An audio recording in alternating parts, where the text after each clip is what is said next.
Welcome to Mission Sonlight. Today we will visit the country of Denmark. This modern and prosperous nation was once the home to Vikings and a major trading center in the Viking Empire. Today's Danish monarchy is the oldest in Europe and can be traced back to two kings who were descendants of the Viking chieftain Hartigan. When Harald Bluetooth came to power, he united the rest of Denmark. He was also instrumental in introducing the Danes to Christianity. The Reformation in the 16th century impacted Denmark. The country was ravaged by church burnings and civil warfare. The Catholic Church was ousted in 1536, and the Danish Lutheran Church was established and headed by the monarchy. The mid-1800s saw a proliferation of Danish literature, art, and populist ideas. This led to the Danish citizens seeking a different kind of rule, and they adopted a constitution on June 5, 1849. King Frederick VII was forced to relinquish most of his power and become a constitutional monarch. In 1972, following the death of her father, King Frederick IX, Queen Margaret became the first female Danish monarch since the 14th century. She remains in leadership today. The country of Denmark is slightly less than twice the size of the U.S. state of Massachusetts and is bordered by Germany. Over 5.5 million people call Denmark home, with 87% of the population living in urban areas. Denmark has a modern market economy with a high-tech agricultural sector. It also is a world leader in pharmaceuticals, maritime shipping, and renewable energy. 95% of Danes are members of the National Church of Denmark, an evangelical Lutheran denomination. However, less than 5% attend church regularly. A portion of each Dane's income tax goes directly to support the national church. Copenhagen is the capital of Denmark. This 1,000-year-old harbor town began as a fisherman's settlement. In the 15th century, Copenhagen became Denmark's capital, and King Christian IV eventually transformed it into a noteworthy capital. It is with that history that the Danish Seventh-day Adventist Church seeks ways to bring the three angels' message of hope to their homeland. The Danish Union is a small union with 2,500 members. Denmark is a small country in the northern part of Europe, a very secular area of the world, and we, as many other Western European countries, are struggling finding ways to reach out with the gospel message. The Danish Union doesn't only include Denmark, but it also includes the Faroe Islands and even Greenland, which is a huge island where we have a few members. Since the 60s, there has been a recline in the membership in the church, which is a very sad thing.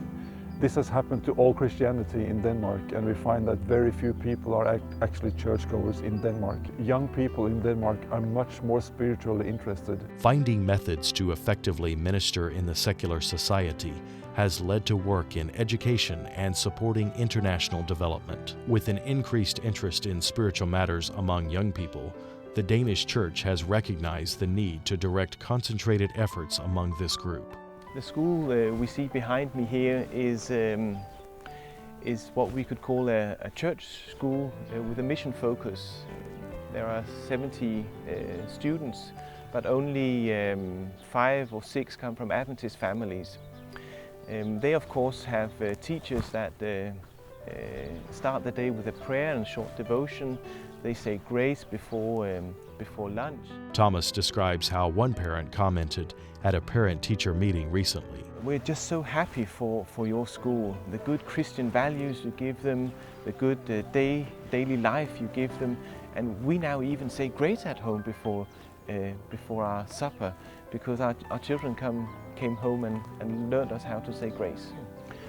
So as you can see, God is alive and is at work at Denmark. Even though it's small steps we're seeing, we know He's there and have confidence in His working.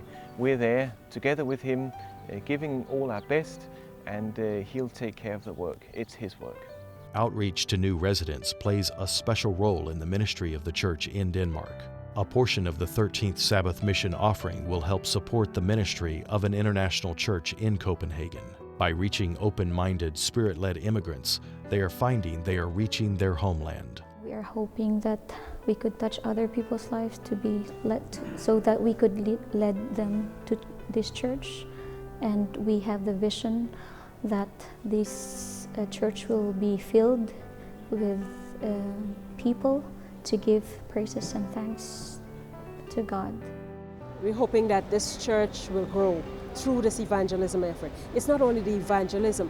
We want to address the needs of people. We want to talk about lifestyle changes that, causes some people to be affected as a result of the choices that they make. We want to talk about the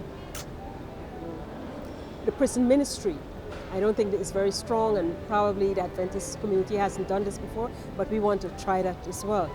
We want to look at the refugee population here. We are really excited that in Denmark we have a new church plant which is our immigrant people, and we are starting a work among English-speaking people both from Africa and Asia, and they have been sort of part of a local church for a longer time, but they have grown as a community, and it was the right time to actually start a proper English-speaking church. One of the challenges in working with immigrants is that many are migrating students and temporary workers. This brings fluidity of attendance among the members. We do have some great challenges here in our church because we got a huge turnover in the members that attend.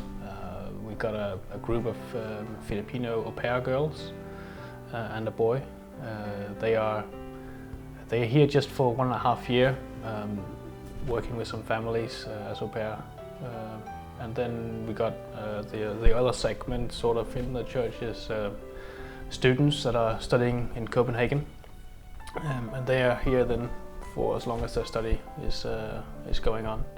So that could be 2 years, 3 years. But we always have new people coming in, people leaving, and so the challenge is to keep up with people when they come, find out where are their strengths, how can they be put into work, so that they have an experience with Christ, and so they still grow in their faith while they're here and not just sitting where they are and keeping it for themselves. The International Church intentionally addresses this issue. As such, it has seen growth in the short time that it has been meeting. So it's a year and a half ago since we started doing the services in only English, and the people coming along have now doubled, and many people have brought along a friend, and there's people who have even been living here for 7 or 8 years but didn't come to the church because there was no English service. We're thankful to all the people who will be giving to help support us here in Denmark. To start with, there were only possibly about 25 foreigners who came to this church, but when we started on our own with English services without any translations, then it soon increased, and in just a half a year or so increased to approximately between 50 and 60. Amuthan Ramar is a member of the International Church who has benefited from the outreach that has been extended to the community. Amuthan is from India and came to Copenhagen for a postdoctoral fellow. Although he has struggled with his walk with Jesus, Amuthan is now excited about the outreach of the International Church. Until my bachelor's, I was not a dedicated Christian, let me say that. I was attending the church, but I would say it's just for name's sake. And after my bachelor's, I was really struggling to go into my master's. Through a series of unexpected events, Amuthan saw God lead him through both his master's and doctoral programs. In early 2009, Amuthan moved to Copenhagen and wanted to find somewhere to worship. We were looking in the internet, specifically for some English-speaking church in Copenhagen or around Copenhagen. And suddenly we found in the webpage saying that the church in Svanevej, they have dedicated English service, apart from the Danish service. So we said, okay, we go to this church. And me and my wife, we decided to be here in the church. And we came here on the first Sabbath, and we had such a great warm welcome, and we immediately felt at home. Prayer is a key component in this aggressive church community's work. People are not easily converted, don't want to know about Jesus. But I think prayer makes a difference. The members and leaders are grateful for worldwide support, financial and prayerful. We're really thankful for receiving your support in this mission that we're doing for Christ here in Copenhagen, and just want to encourage you to support his work, and just thank you for giving what you know belongs to God.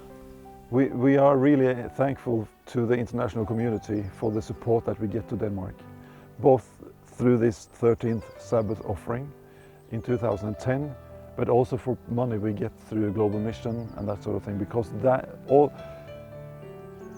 which we have received from the World Church really has helped us to start some new things and do some church plants and do some ministry that we never could have done otherwise. And I'm looking forward to be able to report maybe in a couple of years, if I get the chance, what will happen in Copenhagen as a result of the money people are giving. So a huge thank you to those who take part in that offering on the 30th Sabbath.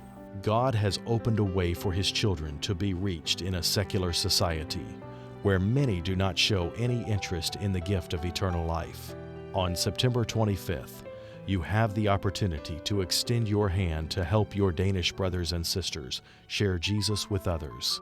Can we count on you to share God's blessings?